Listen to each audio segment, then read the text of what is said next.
भारत में, स्वतंत्र भारत में जो है कैलाश मानसरोवर भारत से अलग हो गया। जब देश गुलाम था तब भारत की सीमा में था, और देश के स्वतंत्र होने के बाद अलग हो गया। दुख की बात है।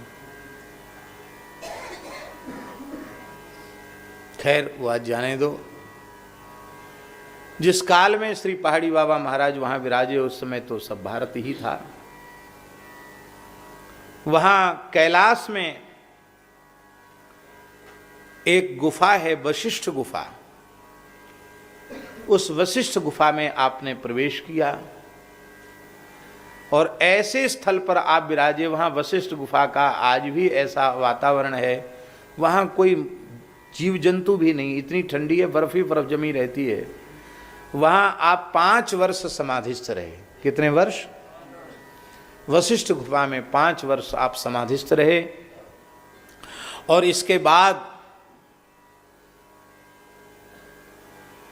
संतों के, सिद्ध संतों के आग्रह पर आप थोड़े नीचे उतरे, केदारनाथ पहुंचे। और केदारनाथ में हनुमान गुफा है। उस हनुमान गुफा में जहां इस समय परम पूज्य श्री अभिराम दास जी महाराज का स्थान है, संत सेवा होती है, वहां जो गुफा है उस गुफा में बाबा, प्रथम पहाड़ी बाबा महाराज उस गुफा में 65 वर्ष विराजे। कितने वर्ष? तो 5 वर्ष मानसरोवर में और 65 वर्ष केदारनाथ में। तो अब इतना तो पक्का समझ लो कि 70 वर्ष उनके बर्फ ही बर्फ में व्यतीत हो गए, नीचे उतरे ही नहीं।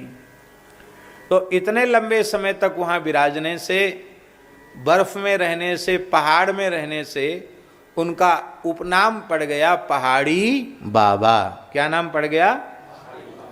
पहाड़ी बाबा नाम पड़ गया। नाम तो गुरु महाराज का दिया हुआ श्री स्वामी नृसिंहदास जी महाराज था, पर आपका नाम पहाड़ी बाबा पड़ गया।